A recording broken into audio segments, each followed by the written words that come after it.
সোণোৱাল কছাৰী স্বায়ত্তশাসিত পৰিষদৰ উদ্যোগত কৃতি ছাত্ৰ-ছাত্ৰীক বঁটা প্ৰদান হেৰম্ব নাথ বৰা উচ্চ শিক্ষাৰ 2024-25 বৰ্ষৰ প্ৰতিভা বঁটা প্ৰদান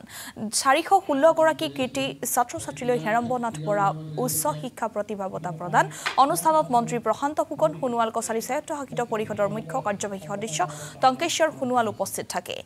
এই বঁটা হিচাপে নগদ 20,000 টকা আৰু প্ৰশস্তি পত্ৰ প্ৰদান কৰা হয়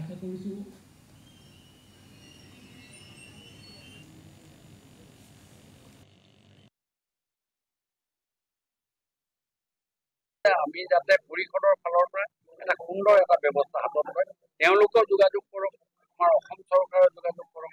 আৰু বিশেষকৈ আমি কৈছো যে ড্ৰপ আউট যিবিলাক আছে ড্ৰপ আউট বিশেষকৈ ছোৱালীবিলাকৰ ড্ৰপ আউট হ'লে কি হয় আপোনাৰ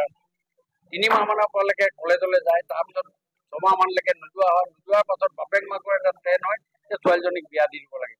বাল্য বিবাহৰ নিচিনা এটা বস্তু ক্ৰিয়েট হোৱাৰ এটা ব্যৱস্থা আছে সেইটো যিটো নিযুত মইনাই আমি কভাৰ কৰিছো আৰু সোণোৱাল অট'নমাছ কাউন্সিলৰ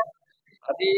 টংকেশ্বৰ সোণোৱাল ডাঙৰীয়াকে প্ৰমুখ্য কৰি সকলো সদস্যক আমি কৈছো যে আপোনালোকৰ এটা R&D কৰক সোণোৱাল অট'নমাছ কাউন্সিলৰ অন্তৰ্গত যিখিনি ড্ৰপ আউট ছোৱালী আৰু ল'ৰা আছে তেওঁলোকক সংস্থাপন কৰাৰ কাৰণে আপোনালোকে কিছুমান ব্যৱস্থা কৰক আমি যাতে পৰিষদৰ ফালৰ পৰা এটা সুন্দৰ এটা ব্যৱস্থা হাতত লয় তেওঁলোকৰ যোগাযোগ কৰক